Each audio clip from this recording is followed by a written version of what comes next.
In the case of Gypsy Rose, she described a world in which she was in prison, no outside connection, a home and a body that had her trapped, and a woman who was supposed to care for her, who seemingly had the keys to her freedom around her neck. This is part 3 in the series of Gypsy Rose Blanchard. If you're unaware, I have been going over the FOIA release request that has been presented to us by End of the Weeds podcast, Audacious Audrey, 1980 millennial commentator, and several others, including Pt³. This is part 3 in the series of the synopsis of events thus far. Before we begin, I have to let you know that this video is made for entertainment purposes only. All names here are public knowledge. Viewer discretion is highly advised. Adult themes and some opinions about adult matters and descriptive language of different violent events may incur. If you can't handle something like that right now, it's totally understandable. I hope you have a beautiful day. Please stay blessed, stay happy, stay safe, and stay full. But if you can handle something like that, let's go ahead and get started. Newfound footage, the police reports, the documentation, and the videos that we have been watching online recently paint a dramatically different picture than that Gypsy Rose Blanchard had first painted towards us. Hours and hours of tapes being sent back and forth between Gypsy Rose Blanchard and Nicholas Godejohn. The hours and hours of footage that we are uncovering right now shows that Gypsy Rose Blanchard was in the open common areas in the home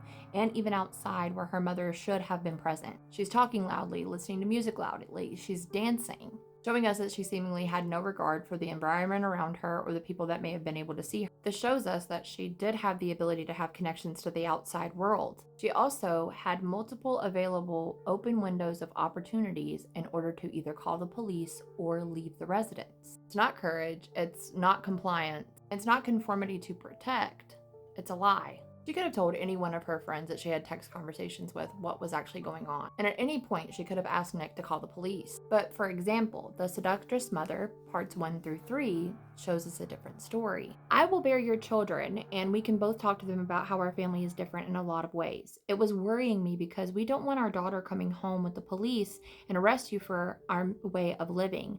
My biggest fear is our way of living gets out to the public and both of us get arrested. To me, that sounds like a foreshadowing of events. She never wanted us to know what the truth really was, and she wanted Nick to be able to take the fall, and she also wanted to protect herself and the surrounding picture that she had painted even then, implying that if they had children, she knew that they could get in trouble for the things that they might be doing, just as she knew that if she was able to call the police, she might have also been in trouble for the way that she was behaving. Or was it because she knew that that was never the goal? Escape was not the option, at least one that she wanted presented to herself because she already had a plan. What if I told you that we got the motive wrong too? That this wasn't about freedom and this wasn't about abuse.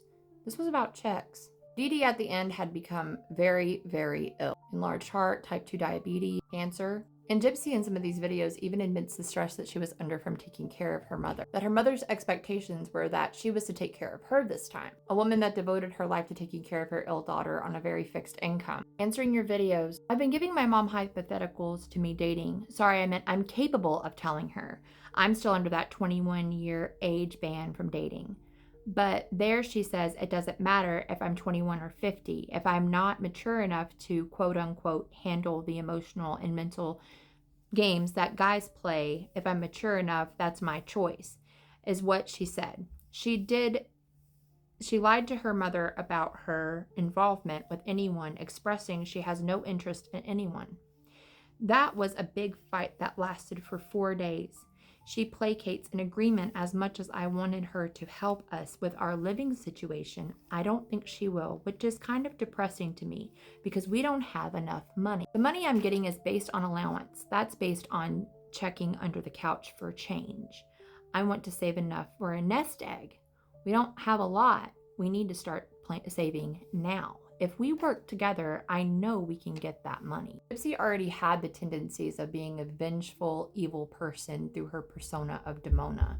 But this is where Gypsy herself, without the placation towards an alter ego, starts to feel the vengeance in her own way. Up to this point, she had chased her mother with a knife and shot at her with a pellet gun. Who knows what else she did to her to get her way. She admitted to faking not being able to walk, and that her mother was aware of it in newfound text messages. She's constantly and consistently brought her mother's character into question, but now we're starting to see that Dee might have been a mother that was up against the odds. Daughter who in her own experience was ill. Diagnosed in 2011 after a years-long battle for answers for what was wrong with her daughter, she finally received them. Losing feeling in her legs, unable to swallow, tendon misplacement in her mouth, bad eyesight, cancer symptoms, going to every doctor that she could, and in the middle of it, survives Katrina, which is why they ended up in the Ronald McDonald house. Surviving that, having no support, having a ton of trauma of her own, is reflected in the pictures of the home that Gypsy Rose Blanchard and Dee Dee Blanchard shared. And then to be met with the hatred and disdain of the daughter that she has been caring for such a long time. The daughter that she played in the snow with, that she pretended she was Anna and Elsa and all of the characters just to make her happy. A mother that took her daughter to Cape Cod to be part of medical conferences to find out what exactly it was going to look like for her future now that they have more answers. A mother who saved up for trips to Disneyland with newfound evidence posted by Audrey. These trips were not something that she had faked or something that she had misused funds for. This was trips that she had actually put on credit cards and had been able to pay for because Rod would send money too. Dee might not have been the bastion of parenthood perfected. She had a lot of flaws and she coped with all her own trauma in very unhealthy ways. It led to her deterioration, but it was never a reason to be killed. Munchausen's by proxy disorder is a disorder that is typically found in mothers who are postpartum almost immediately after they have their children. And here in recent times, we've even seen modern day play-by-plays on social media of different mommy bloggers who had this condition. Dr. Mark Feldman, he's the root of the post-mortem diagnosis of Dee Dee Blanchard. This supposedly, speculatively, and allegedly could be where these claims have stemmed from, giving it a main cause as to why Dee Dee was killed by not at the hands of Gypsy, but at the hands of Gypsy's boyfriend.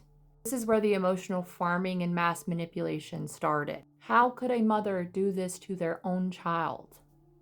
How was it not detected? Because it simply was never true. Medical treatments can be especially traumatizing. Surgeries are one of the main reasons that people have medical trauma. Trauma on its own can have a ton of different side effects, including disassociation, but we don't necessarily see that with Gypsy. Even when she's creating these personas that she has used in videos to be able to send to her then boyfriend, Nicholas Godejohn. We see that this is decision-based cognitive choices that she is making herself. She's consciously aware of it. And the fact that this is ultimately herself and no one else. She even admits that she created them for Nick. And it seems that they've been there all along.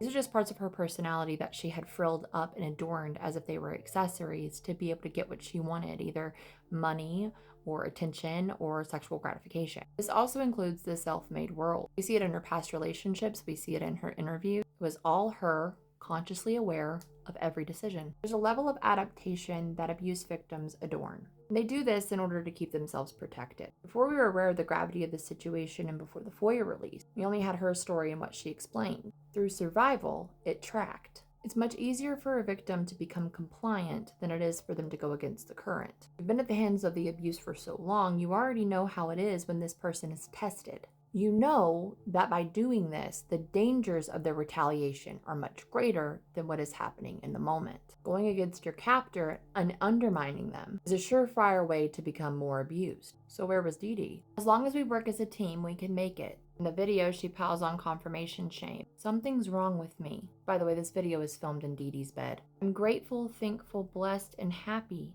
At our wedding, I won't be able to dance with you. I'm almost 19 and have zero independence. I feel like she's right. The only thing I'm good for is just sitting here. I know I'm immature. I can Nick. It would be fun for me to be the dominant one. My skills isn't evil, it's just bad. She goes on to explain that she's the reason that we can't replace ribs with bananas anymore. Tell us straight that I'm your handicapped sister while she's in the buggy. You just put me in the buggy and I look young for my age, like 13, 14, so I can get away with it. It's a two-person job. Made a deal to get you money, plenty of ways to get money, prostitution, drugging, and robbing, but play it smart. It takes skill to not get caught. Back for part 4 soon. If you've made it to the very end of this video, thank you so much. You get a pair of pants fresh on the house. Now, if you like content like this, don't forget to go ahead and click all of these buttons. Make sure you drop your comment down below. How do you feel about the sudden revelations in the Gypsy Rose Blanchard case? I hope you have a wonderful day. Please stay blessed, stay happy, stay safe, and stay cool. And please, for the love of God, remember not to shit your pants. And I will talk to you later. Bye.